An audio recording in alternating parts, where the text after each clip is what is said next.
Nous, on est riches parce qu'on est en train d'appauvrir l'Afrique, de nouveau, l'Amérique latine, l'Asie. Nous sommes nous les responsables de ces millions de morts. C'est nous qui disons que tu dois avoir accès à l'eau simplement si tu la payes.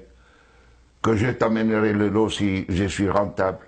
En Afrique, c'est nous, c'est pas eux. Eux, ils étaient capables de le faire en communauté.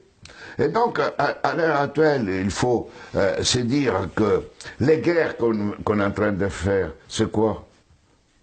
C'est parce qu'ils nous ont attaqués. Qui?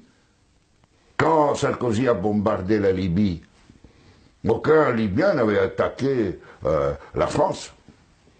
La France n'avait pas été bombardée par personne.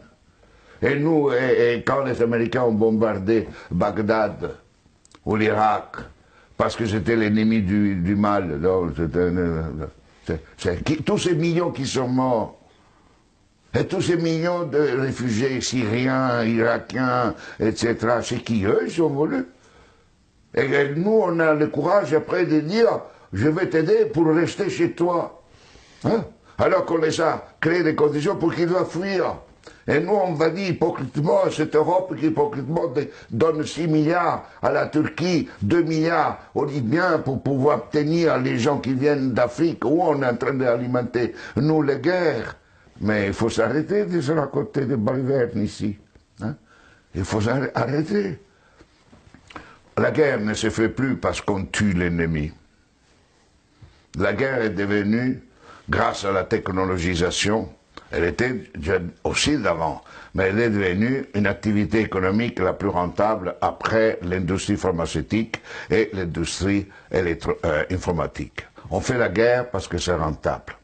Et malheureusement, si nous ne changeons pas nos dirigeants, et nous-mêmes, hein, dans le sens, pas individuellement, mais les systèmes de valeurs fondamentaux, la sécurité nationale qui explique la guerre, la souveraineté nationale, l'appropriation privée du vivant, etc. Tout ça, on fera la guerre. On fera la guerre, pourquoi? Parce que pour cela, deviendra une activité de plus en plus rentable. D'ici quelques années, si vous éliminez la guerre, le PIB mondial chutera, d'après le système dominant. Et ne chutera pas si on est dans un autre système. Au contraire, la guerre, la disparition de la guerre sera une source de richesse. Mais c'est pour cela que les dominants à l'heure actuelle ne veulent pas réduire les armements, ne veulent pas réduire les occasions de guerre. Parce qu'imaginez-vous la France sans la guerre. Que serait comme économie? Imaginez-vous les États-Unis sans guerre, deviendraient des pauvres. Des économies pauvres. Donc aujourd'hui, on est entré dans une phase où on fait la guerre parce que c'est rentable. Et vous n'aurez aucun dirigeant actuel du monde qui arrêtera la guerre, parce qu'il sera crucifié, parce qu'il sera lapidé, parce qu'il va contre la logique. La guerre fait augmenter le PIB mondial. La guerre permet la croissance économique.